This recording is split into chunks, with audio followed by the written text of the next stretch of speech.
দূরে এবং কাছে যে যেখানে বসে এই মুহূর্তে অনুষ্ঠানটি দেখছেন সকলকে জানাচ্ছি আমার আন্তরিক অভিনন্দন।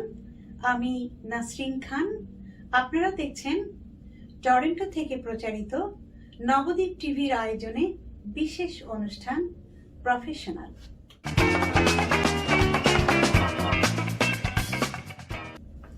এই অনুষ্ঠানে প্রতিবার আমরা কমিউনিটির একজন প্রফেশনালকে নিয়ে আসি এবং তার সাথে সমকালীন বিভিন্ন বিষয় সম্পর্কে আলাপ আলোচনা করে থাকি। আমাদের আজকের অতিথি ব্যারিস্টার আশরাফুল করিম। ধন্যবাদ নাসরিন খান, আমাকে নবদ্বীপ টিভির এই অনুষ্ঠানে অংশগ্রহণ করার সুযোগ করে দেওয়ার জন্য। ধন্যবাদ আপনাকেও আমাদের অনুষ্ঠানে আজকে আসার জন্য এবং আপনার মূল্যবান সময় আমাদেরকে দেওয়ার জন্য। আমি প্রথমেই আপনাকে অনুরোধ করব যে আমাদের দর্শকদের জন্য আপনার নিজের সম্পর্কে কিছু বলেন। ধন্যবাদ। আসলে নিজের সম্পর্কে বলতে গেলে আমি এক বর্তমানে কেনেডিয়ান সিটিজেন। এখানে আমি এবং আমার স্ত্রী, আমার সন্তান 12 বছর বয়সী। তো যেহেতু অনুষ্ঠানের নাম প্রফেশনাল, সুতরাং আমি আশা করছি যে আমাকে এখানে ডাকা হয়েছে প্রফেশনাল হিসেবে।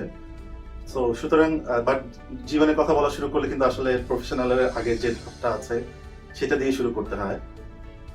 তো আমার স্কুল কলেজ চিটাগাংয়ে বড় হওয়া, এরপর ফৌজদারের ক্যাট কলেজে হাই স্কুল কলেজ, এরপর চিটাগাং ইউনিভার্সিটি থেকে অনার্সে মেধা তালিকায় স্থান নিয়ে পাশ করেছি। এরপর ঢাকায় চলে আসি 2006 সালে। ঢাকা আসার পরে সিটিএনএতে কাজ শুরু করি লিগাল ডিপার্টমেন্টে, এবং পাশাপাশি সন্ধ্যায় এমবিএ শুরু করি। এরপরে সন্ধ্যায় এমবিএ চলতে লাগলো। তারপর বিভিন্ন এক কোম্পানি থেকে আর কোম্পানিতে আমি কনসালটেন্ট হিসাবে এবং পরবর্তীতে ইনহাউস লিগাল কাউন্সিল হিসেবে কাজ করি। তো কাজ করতে করতে এরপর 2010 সালে ঢাকায় থেকে কানাডায় চলে আসা। আমার মনে হয় সে ব্যাপারেও কিছু নির্ধারিত কোয়েশ্চেন আছে আপনার, যে এখানে আসার পরে। জি, এটা আমাদের ইমিগ্রেন্ট সোসাইটিতে আছে। আমরা সকলে ইমিগ্রেন্ট, তো আমাদের সবারই কিছু স্টোরি আছে outside our profession. We are human being. তো অবশ্যই তো আপনার কাছে জানতে চাইবো, কানাডাতে কবে এসেছেন? আমি কানাডায় এসেছি 2010 সালে পার্মানেন্ট রেসিডেন্ট হয়ে। আমি, আমার স্ত্রী এবং আমার সন্তান তখন 18 মাস বয়সী ছিল, ওকে সাথে নিয়ে এসেছি। আপনি একটা ভালো ক্যারিয়ারে ছিলেন। বাংলাদেশ কিন্তু এখন অপরচুনিটি কিন্তু অনেক গ্রো করছে। তা সত্ত্বেও আপনি কানাডাতে কেন আসলেন? এটা খুব ভালো প্রশ্ন। আসলে আমরা এটা নিয়ে অনেক চিন্তা করি। আসলে যেমন বলতে গেলে কানাডায় কেন এসেছি, এই প্রশ্নটা তো প্রতিদিনে নিজের কাছে করা হয় এখনো পর্যন্ত, যেহেতু পুরোপুরি কানাডিয়ান হতে পারেনি এখনো। তো আসলে কানাডায় কেন এসেছি এটা বলতে গেলে প্রথমত বলতে হয়, হ্যাঁ, ঢাকায় যখন ধরেন 2008, 9, 10 সালে ক্যারিয়ার দিক দিয়ে মোটামুটি খুব ভালোই করছিলাম। সবাই ভালো করছিল। আমাদের জেনারেশন যারা আসছে, কেউ কেউ ব্যাংকার ছিল, কেউ ডাক্তার ছিল, সবাই খুব ভালো করছিল। তো ওরকম একটা নিরাপদ, ধরেন ছোটবেলা থেকে সংগ্রাম করে বা পড়াশোনা করে ক্যারিয়ারে একটা নির্ধারিত শুরুতে এসে কিন্তু মানুষ লাইফ চেঞ্জ করে না। কিন্তু তারপর কিন্তু আমাদের জেনারেশনের অনেকেই শুরুর দিকে চলে এসছে এখানে। তো মূল প্রশ্নটা যেটা ছিল যে কেন এসেছি, আসলে বলতে গেলে কিছুটা দেশের দুর্নাম করতে হয়, যেটা আসলে আমি সরাসরি বলতে চাই না, কারণ এটা হয় এই অনুষ্ঠান হয়তো অনেকেই দেখছে বাংলাদেশে বসে, তারা কিছুটা ডিমোটিভেটেড হবে, কারণ সবাইকে যে কানাডায় চলে আসতে হবে এরকম কোনো কথা নেই। তো মূলত আমার সুযোগ ছিল আসলে আসার, এই জন্য আসতে পেরেছি বা এসেছি। এবং ঢাকায় যে সার্বিক, এটা আসলে নতুন করে বলার কিছু নেই, সার্বিক যে ট্রাফিক গোলযোগ বা স্বাস্থ্য ব্যবস্থার যে অবস্থা বা এই সব কিছু মিলে আসলে কিছুটা বলতে গেলে হাঁফিয়ে উঠছিলাম। এই জন্য ভাবলাম যে সন্তানের বয়স তখনও বোধহয় যখন অ্যাপ্লাই করে তখন 10 মাস বয়স ছিল। তো তখন কিছুটা উপলব্ধি আসলো যে আসলে আমার সন্তানকে কোন পরিবেশে আমি বড় করতে চাই। তো এই জন্য কিছুটা স্বার্থপর হলাম। স্বার্থপর হয়ে নিজের বাবা মা, আত্মীয় স্বজন, বন্ধু বান্ধব সবাইকে ছেড়ে আসলে অনেকটা চ্যালেঞ্জ নিয়ে দেশে চলে আসা 2010 সালে। হ্যাঁ, আমি বলবো যে you did the right thing. হ্যাঁ, আমাদের দেশের কিন্তু মেইন রেমিটেন্স কিন্তু ফরেন আর্নিং। তো আমাদের দেশে তো প্রচুর স্কিল লোক আছে, তো আমরা বাইরে এসে যে মানে ফরেন মানিটা দেশে পাঠাচ্ছি তা থেকে আমাদের ফ্যামিলির উপকৃত হচ্ছে। অ্যাট দ্য সেম টাইম এখানেও আমরা বেটার লাইফে আছি। So I will say that you did the right thing to come to Canada. Thank you. So জানতে চাইবো যে প্রথম দিকে আপনার অভিজ্ঞতাটা কিরকম ছিল, কারণ একজন ইমিগ্রেন্ট একটি নতুন দেশ, different kind of weather, different kind of environment, আমাদেরকে অনেক ধরনের স্টাইলের ভিতর থেকে যেতে হয়। আপনার স্টাইলটা কি ছিল? ঠিক, আপনি ঠিকই বলেছেন। আসলে শুরুর দিকে সবার স্ট্রাগলের কাহিনীটাই একই রকম। তো আমার স্ট্রাগলটা কিছু একটু ভিন্ন ছিল আসলে।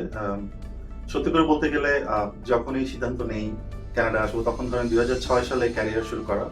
2010-এ মাত্র 4 বছরের ক্যারিয়ার।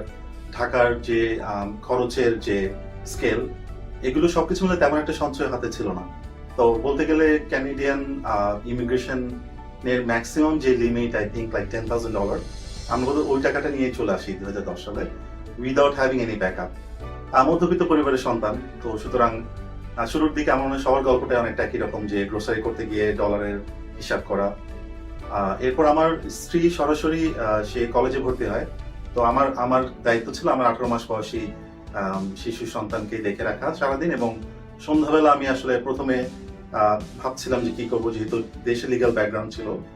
তো পরবর্তীতে আমি আসলে এখানে যেটা federation of law society of Canada আন্ডারে ন্যাশনাল কমিটি অন অ্যাক্রিডিটেশন, সেটির আন্ডারে আমি চ্যালেঞ্জ এক্সামগুলো দেওয়া শুরু করলাম। তো এখানে যেটা আসলে কিছুটা বৈষম্য বলা যায়, সেটা হচ্ছে ডাক্তার, লয়ার বা এই ধরনের অ্যাকাউন্টেন্ট, অর্থাৎ সিজিএ, সিপিএ, এই ধরনের প্রফেশনাল ক্যারিয়ারের জন্য কোনো অন্টারিও গভর্নমেন্টের কোনো সাপোর্ট নেই আসলে। তো আপনি যদি এখানে ডেন্টিস্ট্রি পড়তে চান, মানে ফ্রেশলি যে কোনো পড়াশোনা করতে চান, আপনি কিন্তু গভর্নমেন্টের সাপোর্ট পাবেন, এবং সেই সাপোর্ট দিয়ে আপনি টিউশন পে করেও আপনার থাকা খাওয়ার খরচ নিয়ে আপনাকে চিন্তা করতে হবে না। কিন্তু আমরা যারা প্রফেশনাল হিসেবে ছিলাম এবং এখানে প্রফেশনাল হতে চাইছি, আমাদের জন্য শুরুতে একটা প্রতিবন্ধকতা ছিল যে আমাদের আসলে লাইভলিহুড বা টিউশনের জন্য কোনো খরচ আমরা পাইনি, সরকারের কাছ থেকে কোনো সহায়তা পাইনি। তো সেক্ষেত্রে পড়াশোনার পাশাপাশি জব বলতে যা কিছুই সম্ভব আসলে, মানে বৈচিত্র্য যদি বলতে চাই তাহলে dish washer, pizza delivery driver, mini truck driver, এই যে ব্লাইন্ড দেখছেন এই ব্লাইন্ড ইনস্টলার, তারপর আর কি ছিল সিকিউরিটি গার্ড, হ্যাঁ এগুলো সবকিছুই মোটামুটি বলতে গেলে 2012 থেকে 16 এবং শেষে একটা কল সেন্টারে কাজ করেছি। তো সব ধরনের কাজ করতে করতে কখনো হতোদ্যম হয়ে যেতাম, মাঝখানে কিছুটা ব্রেকও এসেছিল আসলে পড়াশোনায়। তো আমার মনে হয় যে কোনো প্রফেশনাল যারা হতে চায় তাদেরকে সবাইকে না হলেও কাউকে স্ট্রাগলের মধ্যে দিয়ে যেতে হয় আসলে। তো এটাই আমার শুরুর দিকের গল্প আসলে। হ্যাঁ, আমাদের সকলেরই কিন্তু গল্প আছে। যেমন আমি সকাল 6টায় ঘুম থেকে উঠে বাচ্চাদেরকে ড্রপ করে স্কুলে যেতাম, তারপরে বিকেল 5টা থেকে রাত্র 12টা পর্যন্ত আমি একটা ফাস্টফুড কাজ করতাম। তারপরে স্যাটারডে ফ্রাইডে নাইট টিম হোটেলে হোল নাইট কাজ করতাম। হ্যাঁ, আমাদের জন্য কিন্তু মানে বিশেষ করে যখন ফ্যামিলি থাকে, বাচ্চাদের কাছে রেস করা, জব করা, এট দ্য সেম টাইম পড়াশোনা করা, এগুলো কিন্তু বেশ কঠিন। অবশ্যই এটা আসলে অনেক কঠিন, কিন্তু যেটা বলবো কি আসলে ধরেন আপনারও একই রকম অভিজ্ঞতা আছে, যে কিন্তু মনের মধ্যে একটা সবসময় একটা সাহস রাখতে হয়, একটা আশা রাখতে হয় যে কখনো কিছু করতে পারি বা না পারি, অন্তত প্রতিটা দিন আমি যতটুকু থাকি তার চেয়ে পরবর্তী দিন আমি একটু ভালো হওয়ার চেষ্টা করব। তো এই ধরনের চেষ্টা করতে গিয়ে আসলে আমি একটা জিনিস খুব বিশ্বাস করি, সেটা হচ্ছে আপনি যদি 10টা ভুল সিদ্ধান্তের পর একটা সঠিক সিদ্ধান্ত নেন, সেই 11তম সিদ্ধান্ত কিন্তু আপনার লাইফকে চেঞ্জ করে দিতে পারে। এটা হচ্ছে খুব অপটিমিস্টিক একটা কথা আসলে, যে লাইফে অনেক ভুল থাকবে, কিন্তু তারপরে কিন্তু অনেক ভুলের পর একটা সঠিক সিদ্ধান্ত আপনাকে আপনার লাইফকে চেঞ্জ করে দিতে পারে। এর মানে এই না যে ভুল করবেন বলে অন্য কাজগুলো আপনি করবেন না। Right, you have to do it, you do not know which one will make you go forward. Right. আপনি আপনার এরিয়া অফ প্র্যাকটিস, আমি আপনার বায়ো থেকে যা জানলাম, আপনি একজন litigation lawyer, at the same time আপনি ফ্যামিলি ল প্র্যাকটিস করেন, রিয়েল এস্টেট।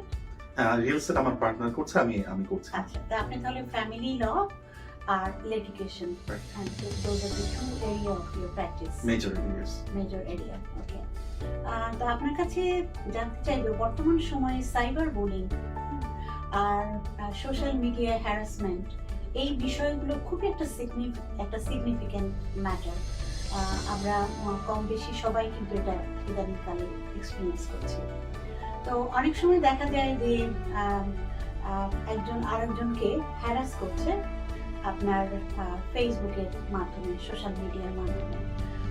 কিন্তু অনেক সময় অনেক ধরনের হ্যারাসমেন্ট থাকে যেগুলো সম্পূর্ণ ভিত্তিহীন। হ্যাঁ, তারপরে তারা মনে করে এটা একটু ফান। তো আপনি একজন কমিউনিটি লিটিগেশন লয়ার হিসেবে আপনাকে যদি বলা হয় আপনি এই সম্পর্কে একটা অ্যাওয়ারনেস ক্রিয়েট করুন, তাহলে আপনি সেটা কিভাবে করবেন আর কি করবেন? ধন্যবাদ আপনার চমৎকার প্রশ্নের জন্য। আসলে এই ব্যাপারটাই আমি অনেক চিন্তা করেছি যে আসলে সাইবার বুলিং ব্যাপারটা আমরা যারা এখানে টরন্টো বেসড বাংলাদেশি কমিউনিটিতে থাকি, আমরা দেখি যে আসলে ঠিক কিছুদিন পরপরই ৩-৪ মাস পরপরই সাইবার বলতে মূলত ফেসবুক, সাথে ইনস্টাগ্রাম আমার মনে হয় বাংলাদেশি কমিউনিটিতে অত বেশি প্রচলিত না। মূলত ফেসবুক আসলে বিভিন্ন ব্যক্তিকে টার্গেট করে বিভিন্ন একসাথে গ্রুপ করে আসলে হ্যারাস করা হয়, বা দেখা যায় যে যেটাকে আমরা মিডিয়া ট্রায়াল বলতাম, এখন সেটাকে বলা যায় আসলে আমাদের ফেসবুক ট্রায়াল। যে ফেসবুকে বসে আমরা বিভিন্ন কমেন্ট চালাচালি করলে আমরা নিজেরা একটা সিদ্ধান্তে চলে আসি। তো আসলে ব্যাপারটা বলতে গেলে সম্পূর্ণ অবৈধ, কারণ একটা নাগরিক হিসাবে, একটা সুনাগরিক হিসাবে আমার বিচার কিন্তু একমাত্র করতে পারে আদালত। আমার ব্যাপারে সমালোচনা করতে পারে। এখানে কিছুটা ব্যালেন্সের ব্যাপার আছে। যেমন সংবিধান যেটা বলেছে যে আপনার ফ্রিডম অফ স্পিচ, তো অর্থাৎ মানে যে কোনো নাগরিক তার মন্তব্য জানাতে পারবে, অপিনিয়ন জানাতে পারবে, সেটা পেপারে হোক বা ফেসবুকে হোক বা সোশ্যাল মিডিয়াতে হোক। তো এই মন্তব্য জানানোর যেটা তীব্রতা বা ধরেন এটা যে কনটেক্সটটা, যখন আসলে আপনার ফ্রি স্পিচ না হয় বরং কনটেক্সটটা হয়ে যায় যে সুপরিকল্পিতভাবে কাউকে আসলে হেয় করা, ছোট করা, কারো যে রেপুটেশন থাকে সেই রেপুটেশনটাকে আসলে ধূলিসাৎ করা, এ ধরনের যে পরিকল্পনা করে যে আসলে আক্রমণটা করা হয়, এটাকে সাইবার বুলিং বলা যায়। তো আমাদের এক্ষেত্রে আসলে যেহেতু ইন্টারনেটের কনসেপ্টটা অনেক নতুন, সুতরাং এক্ষেত্রে লেজিসলেশনটাও অনেক নতুন। তো কানাডাতে সাইবার বুলিং এর আইন এসেছে 2015 সালে, এবং এই আইনে বলা আছে যে আসলে কি কি কার্যক্রম সাইবার বুলিং হিসেবে চিহ্নিত হবে।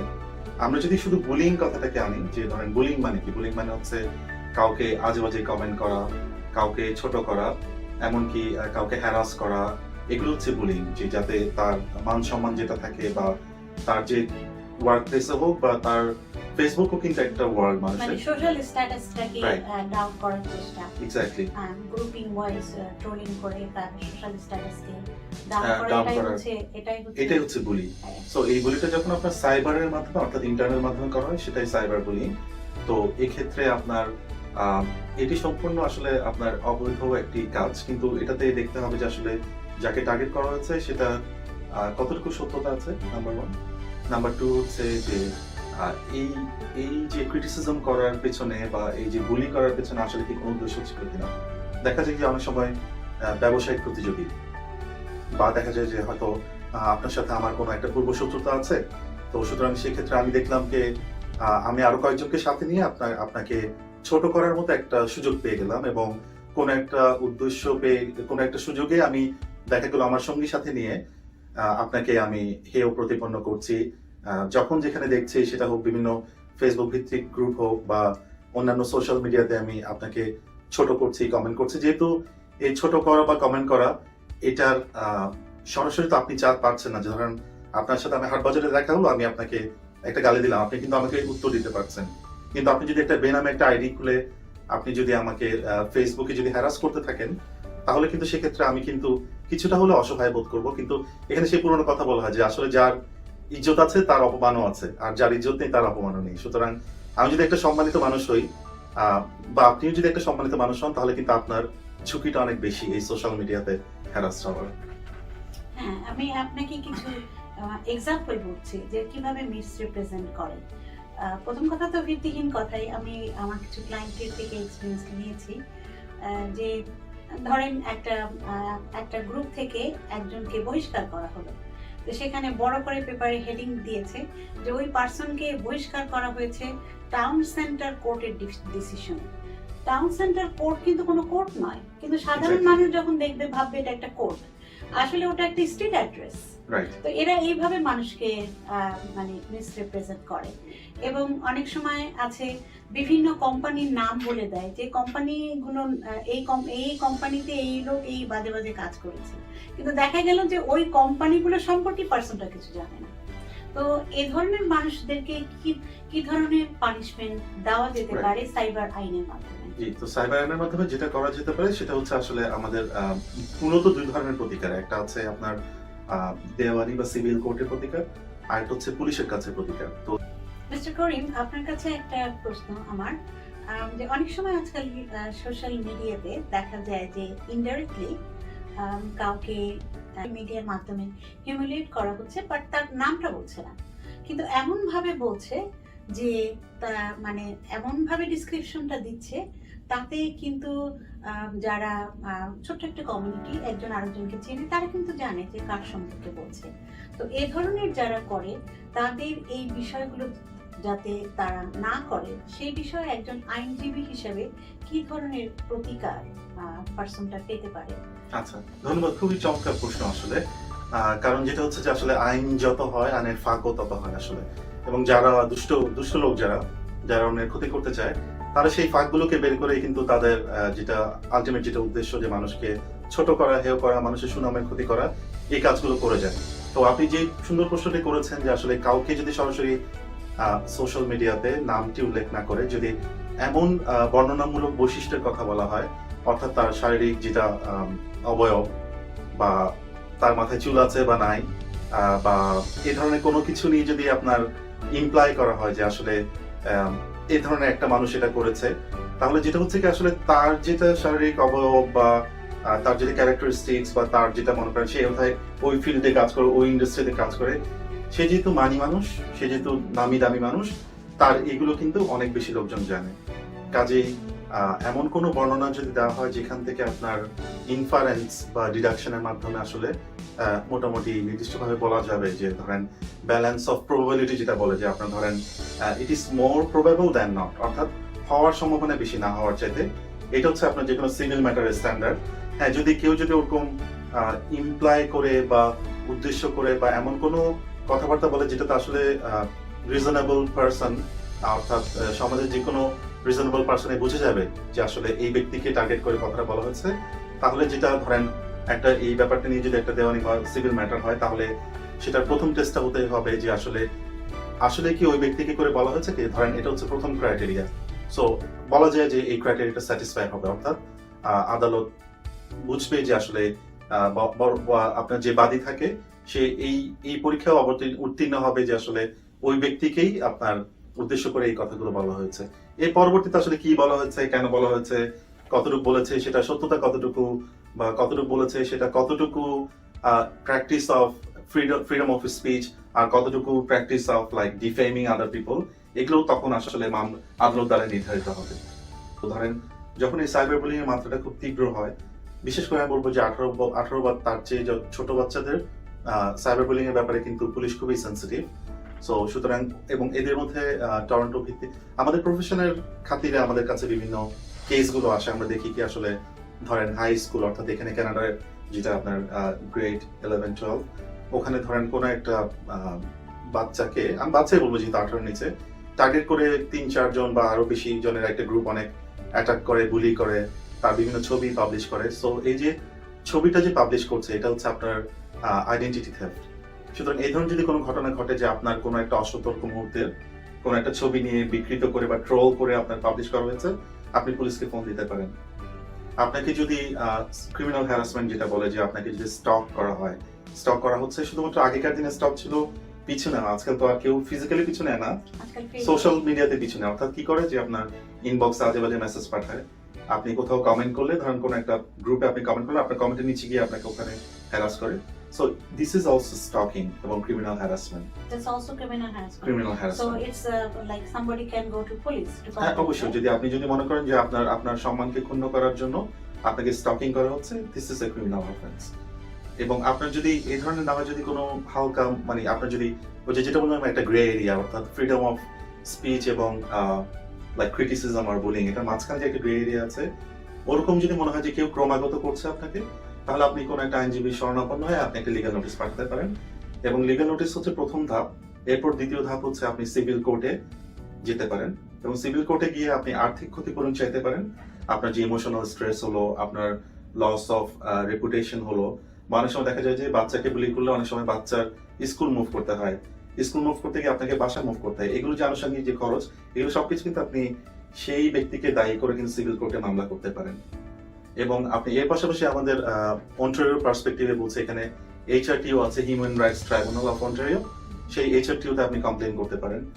আপনার কর্মক্ষেত্রে যদি আপনি হ্যারাসড হন, বা আপনার যদি কর্মক্ষেত্রেও কিন্তু আমরা সহকর্মীদের সাথে ফেসবুকে কানেক্টেড থাকি। আসলে কর্মক্ষেত্রে হ্যারাসমেন্টের সম্পর্কে আমি আসছি। আচ্ছা আচ্ছা, হ্যাঁ কন্টিনিউ, সরি। হ্যাঁ, তো কর্মক্ষেত্রে হ্যারাসমেন্টের ক্ষেত্রে আপনার যেটা হচ্ছে আসলে কর্মক্ষেত্র, আমি আবারও অন্টারিও পার্সপেক্টিভে বলি, যেটা হচ্ছে আপনি যদি এমন কোনো প্রতিষ্ঠানে কাজ করেন যেখানে আপনার ইউনিয়ন আছে, তাহলে আপনি সবার প্রথমে আপনি ইউনিয়নকে জানাবেন। আর যদি ইউনিয়ন না থাকে তাহলে আপনি আপনার যে রিপোর্টিং ম্যানেজার থাকে, রিপোর্টিং ম্যানেজারকে জানাবেন।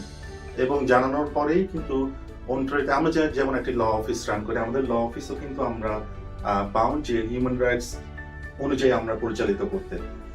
আসলে এই বিষয়টাতে আমি আসছি পরে আপনাকে। আসলে আমি এই বিষয়টা আপনাকে আজকে করতে চেয়েছিলাম, প্রশ্ন করতে চেয়েছিলাম যে ওয়ার্ক প্লেস হ্যারাসমেন্ট। তো আমরা যারা বাংলাদেশ বড় বড় কোম্পানিতে লিগ্যাল রাইটকে এনফোর্স করার জন্য এটা লিগ্যাল ডিপার্টমেন্টই থাকে বড় কোম্পানিতে, সেখানে লয়ার থাকেন। কিন্তু আমরা যারা বাংলাদেশ থেকে এসেছি, বাংলাদেশে লেখাপড়া করেছি, আমাদের নিজেদের রাইটগুলো সম্পর্কে কিন্তু আমরা ততটা নলেজেবল না। কারণ আমাদের দেশে তো ওইভাবে তো সর্বক্ষেত্রে রাইটকে সিকিউর করা হয় না, সম্মান করা হয় না। হ্যাঁ হ্যাঁ। তো যার জন্য বাংলাদেশিরা এখানে আসলে যদিও এক ধরনের তারা হ্যারাসমেন্ট হচ্ছেন এমপ্লয়ারের কাছ থেকে, কিন্তু just say okay, just let it go, let it go, এটা তারা অনেক সময় করে। আবার অনেক সময় চাকরি হারাবার ভয়ে তারা কমপ্লেনও কিন্তু করে না। তো যারা আর কি এই ধরনের যাদের সিচুয়েশন, তাদের সম্পর্কে আপনার কি অ্যাডভাইস?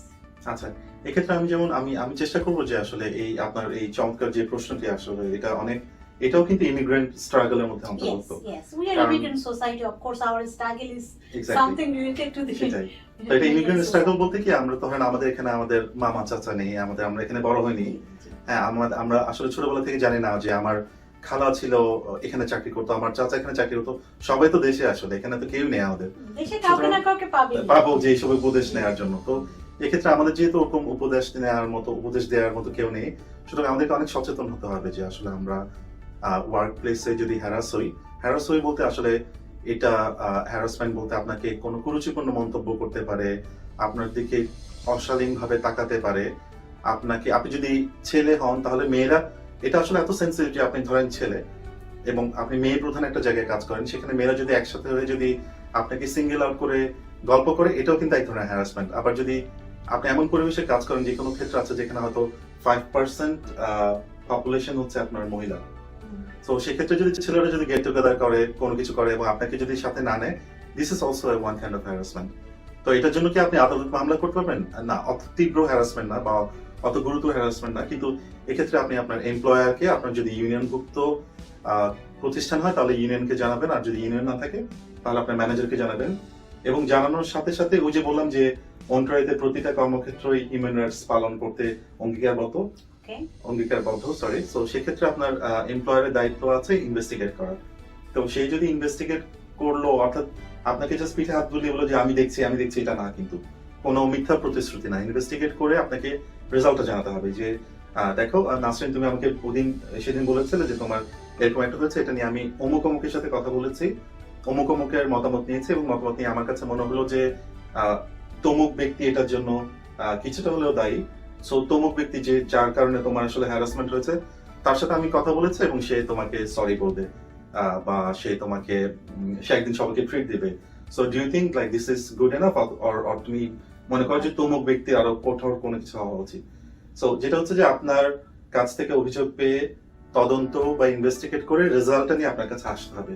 এটা আপনি টিম হার্টনস বলেন, ফ্যাক্টরি বলেন, আপনার পিৎজা রেস্টুরেন্ট বলেন, আপনার যে কোনো ধরনের কর্মক্ষেত্র বলেন, আপনার কর্পোরেট অফিস বলেন, সব ক্ষেত্রে কিন্তু আপনার রিপোর্টিং ম্যানেজার থাকলে রিপোর্টিং ম্যানেজার, না থাকলে আপনার ওনার, আর যদি ইউনিয়ন করতে হয় তাহলে ইউনিয়নের যারা এমপ্লয়ি, ইউনিয়নের যারা রিপ্রেজেন্টেটিভ, ওদের কিন্তু দায়িত্ব যে আপনাকে এই প্রতিকারটা দেওয়া। এবং এই প্রতিকারে যদি আপনি সন্তুষ্ট না হন বা মনে করেন সেই ইনভেস্টিগেটই করলো না, 80-90% ক্ষেত্রে যেটা হয় যে ইনভেস্টিগেট করে না, একটা জাস্ট পিঠে হাত বুলিয়ে বলা এটা আমি দেখছি, তো তখন সেক্ষেত্রে আপনি মিনিস্টার অফ লেবারে কমপ্লেন করতে পারেন। তো যে মুহূর্তে আপনি মিনিস্টার অফ লেবারে কমপ্লেন করবেন, তখন মিনিস্টার অফ লেবার থেকে একটা ইন্সপেক্টর এসে দেখবে আপনি যে তাকে অভিযোগ করলেন, আপনার দায়িত্ব হচ্ছে সবকিছু নোট ডাউন করে রাখা। সো মিনিস্টার অফ লেবার থেকে ইন্সপেক্টর এসে কিন্তু সবকিছু দেখবে যে আসলে সেই যে এইচআরটিওর যে ডিউ প্রসেসটা সেটা ফলো করা হয়েছে কিনা। ওকে, সো আমরা আজকে দুটো নতুন জিনিস জানলাম। একটি হচ্ছে human right gets involve to the workforce environment as well as যেটা বললেন যে ministry of labour. Ministry of labour. Okay, it's very good information thank you. আমাদের কমিউনিটির জন্য। তো এখন আমরা একটু অন্যদিকে যাই। একজন বাংলাদেশি কমিউনিটি প্রফেশনাল হিসাবে এই কমিউনিটির কাছে আপনার কি এক্সপেকটেশন এবং আপনি এই কমিউনিটিকে কি কন্ট্রিবিউট করতে চান? আচ্ছা, ধন্যবাদ আপনার চমৎকার প্রশ্নের জন্য। আসলে আমি সবসময় নিজেকে কমিউনিটির অংশ বলে মনে করি, এই জন্য আমার বসবাস বা আমার অফিস সবকিছু কমিউনিটির ভেতরে। এবং আমার যদিও তেমন কোনো প্রাতিষ্ঠানিক, to be honest with everyone, প্রাতিষ্ঠানিকভাবে কোনো গ্রুপের সাথে এখনো কাজ করার সেরকম সৌভাগ্য হয়নি। আসলে পড়াশোনা নিয়েছিলাম, পড়াশোনার পরে কাজ শুরু করলাম, আর আমাদের কাজ তো শুরুটা জানি কখন হবে, শেষটা কখন হবে এটা জানি না। কিন্তু আমার অনেস্ট ইচ্ছা আছে যে আমি নিজেকে একটা কমিউনিটির অংশ মনে করি, এবং কমিউনিটির যে কোনো প্রয়োজনে সেটা আমার যদি কোনো নলেজ, স্কিলস বা এমনকি আমার যদি ম্যানুয়াল লেবার যদি কোথাও কোনো হেল্পফুল হয়, অবশ্যই আমি সেটার প্রতি অঙ্গীকারবদ্ধ। Okay, that's very nice of you. আপনি যেটা বললেন যে কমিউনিটির কোনো কারো, আপনি কি এটা কি নেটওয়ার্কিং এর কথা বলছেন? যে কমিউনিটির কোনো সে ধরনের কোনো স্ট্রং নেটওয়ার্কিং নেই যেখানে গেলে পরে আপনি তাদেরকে কন্ট্রিবিউট করতে পারবেন এবং তারা আপনার সাথে কমিউনিকেট করতে পারবেন? That's what you mean? এটা না, আসলে বিএনআই, জি, তারপরে এখানকার ট্রেড, বিভিন্ন এরিয়াতে বিজনেস ট্রেড গ্রুপ আছে, অ্যাকাউন্টেন্টদের ভিন্ন নেটওয়ার্ক আছে, বিভিন্ন প্রফেশনের বিভিন্ন ধরনের আপনার নেটওয়ার্কিং আছে। অ্যাজ এ হোল বাংলাদেশে কিন্তু এখন পর্যন্ত কোনো স্ট্রং নেটওয়ার্ক নেই। এটা আপনি একদম ঠিক বলেছেন। এর আমরা কিছুদিন আগে অন্য একটা ফোরামে কথা বলছিলাম যে আসলে আমার জানা মতে দুটো ওয়েবসাইট আছে যারা চেষ্টা করছে যে বিভিন্ন প্রফেশনালদের একটা ডিরেক্টরি তৈরি করার জন্য, বাট সেটা হচ্ছে অনেকটা ব্যবসায়িক উদ্দেশ্যে, যে আপনার ডিরেক্টরি পেয়ে ওরা ওদের বিজ্ঞাপনগুলো কালেক্ট করে ওখানে দেবে, যেটা অবশ্যই হেল্পফুল সবার জন্য। কিন্তু আপনি যেটা যে অ্যাঙ্গেল থেকে বা যে পার্সপেক্টিভ থেকে বলছেন, সেটা হচ্ছে যে যারা প্রফেশনাল বা যারা কমিউনিটিতে আসলে দীর্ঘদিন ধরে কাজ করে আসছে, তাদের মধ্যে কোনো সম্মিলিত কোনো ধরনের কোনো ফোরাম আমি তো দেখি না। আসলে এমন একটা কমন ফোরাম আছে যেখানে আসলে সব ধরনের প্রফেশনালরা আসলে মিঙ্গল টুগেদার হয়, এবং আপনি বিএনআই এর কথা বলেছেন, যেটা হচ্ছে যে একজনকে রেফার। আচ্ছা, বিএনআই তো আসলে মেইন স্ট্রিমের মধ্যে নেটওয়ার্কিং এর জন্য একটা আসলে অনন্য উদাহরণ। তো আমার কাছে মনে হয় না যে আমি দেখেছি এখনো পর্যন্ত সে ধরনের কোনো উদ্যোগ নেওয়া হয়েছে। আসলে 2010 এর পরে বাংলাদেশ থেকে কিন্তু সব প্রফেশনালরা এদেশে এসেছে, এবং তাদের যদি একটা স্ট্রং নেটওয়ার্ক থাকতো তাহলে কিন্তু আমাদের কমিউনিটিতে ইনফরমেশন আদান প্রদান বা তাদের জব সার্চ এই বিষয়গুলো কিন্তু আরেকটু সহজ হতে বলে আমি মনে করি।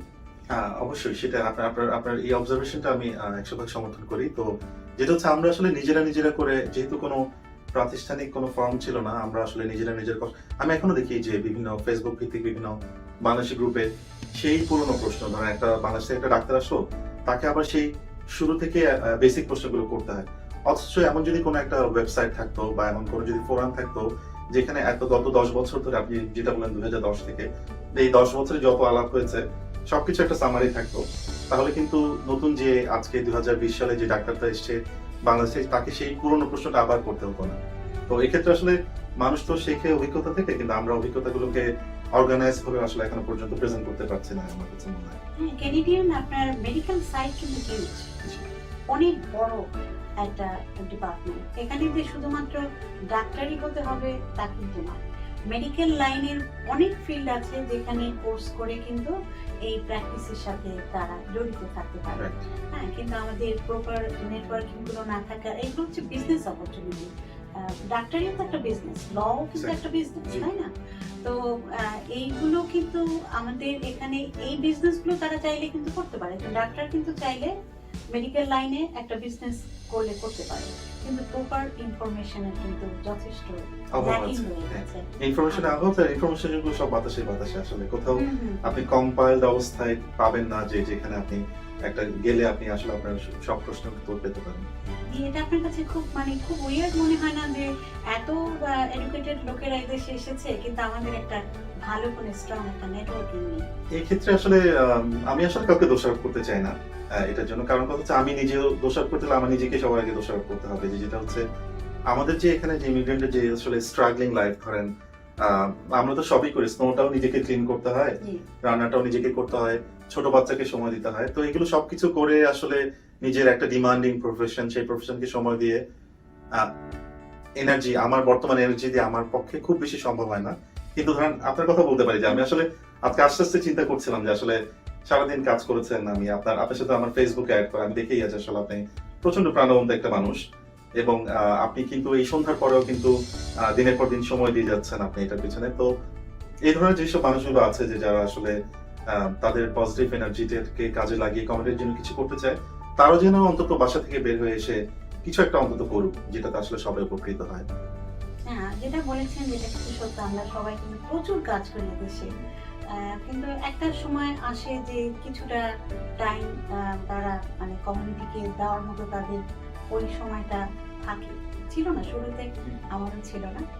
27 বছরে দেশে আছি, প্রচুর স্টাডি করেছি। এখন ছেলেমেয়েরা কাজ করছে, একটু এখন কিছুটা অবসর opportunity পাচ্ছেন। আছে আর কি। তারা যেহেতু লাইবিলিটিস কিছুটা শেয়ার করছে, যার জন্য কিছুটা সময় এখন আছে। তো আপনার সাথে আজকে কথা বলে আমার অনেক ভালো লেগেছে। ধন্যবাদ। আমারও অনেক ভালো লেগেছে আসলে আপনাদের এই নবদ্বীপ টিভি এই প্রোগ্রামে এসে। আসলে আমার কাছে মনে হয়নি যে আসলে কোনো একটি ফর্মাল অনুষ্ঠানে এসেছে। আমার কাছে মনে হচ্ছে যে আমরা আসলে যে কথাগুলো বলেছি এটা আসলে যে কোনো আপনি নিজেদের কথা। ব্যক্তি আসলে খুব আগ্রহ নিয়ে শুনবে আসলে। আর আপনার কথাগুলো আমার কাছে কিন্তু খুব ভালো লেগেছে, বিশেষ করে লিটিগেশন লয়াররা কিন্তু সাইবার বুলিং যেহেতু সাবজেক্টটা আপনি বললেন এটা একটা নতুন, অনেকেই কিন্তু এই ইন্টেলেকচুয়াল ওয়ার্ল্ডের বিষয়গুলো নিয়ে এখন পর্যন্ত খুব প্রিসাইজ কোনো ল তৈরি হয়নি, যেটা আপনি বলেছেন। তারপরে কিন্তু আপনি কিন্তু বেশ খোলাখুলি কথাগুলো বলেছেন, এই জন্য আপনাকে অসংখ্য ধন্যবাদ। আপনাকে ধন্যবাদ। আপনি কি আমাদের দর্শকদের জন্য কিছু বলতে চান? আসলে আমি যেটা বলতে চাই, আমি এই প্রফেশনাল অনুষ্ঠানটি বলতে গেলে একটি বড় ভক্ত। আমি দেখি আসলে সব প্রফেশনালদের আসলে জীবনের কাহিনী। তো এটা হচ্ছে যে আমি জানি যে এই অনুষ্ঠানের দর্শক শ্রোতা পৃথিবীর বিভিন্ন জায়গায় ছড়িয়ে আছেন। তারা হয়তো পছন্দ করেন যে দেখতে যে আসলে একটা মানুষ আসলে কিভাবে কষ্ট করে আসলে একটা অবস্থানে এসে পৌঁছায়। তো এই এই এই জায়গা থেকে আসলে বলতে চাই যেটা হচ্ছে যে আসলে আপনারা যে মানে কানাডা হোক, ইউএসএ হোক, যেখানে আপনি প্রবাসী হয়ে আসছেন, দেশের সবকিছু মায়া ত্যাগ করে, আপনজনের সঙ্গ ত্যাগ করে, তো প্রবাসী হিসেবে আসার পরে আপনারা হতোদ্যম হবেন না, আশা ছাড়বেন না। আবারও সেই পুরোনো কথায় ফিরে যায় যে আপনার জীবনের 10টি ভুল সিদ্ধান্তের পরে যদি 11তম সিদ্ধান্তটি আপনি সঠিক নেন, তাহলে সেই 11তম সিদ্ধান্তটিকে আপনার জীবনকে পাল্টে দেবে। তো আশা রাখবেন। ধন্যবাদ। অনেক ধন্যবাদ আপনাকে। জি, আপনাকে ধন্যবাদ। দর্শক মন্ডলী, আপনারা দেখছিলেন নবদ্বীপ টিভির প্রফেশনাল অনুষ্ঠানটি। আমাদের সাথে আমাদের আজকের অতিথি ছিলেন আশরাফুল করিম, উনি একজন লিটিগেশন লয়ার। আবারও আপনাদেরকে স্মরণ করিয়ে দিচ্ছি, যেটা আমাদের কমিউনিটিতে খুবই রেয়ার। তো আশা করি ওনার কথাগুলো আপনাদের অনেক ভালো লেগেছে আজকে। আগামী সপ্তাহে আমরা আপনাদের জন্য আরেকজন প্রফেশনালকে নিয়ে আসব। ততদিন পর্যন্ত সুস্থ থাকুন, ভালো থাকুন এবং কমিউনিটির সাথে থাকুন।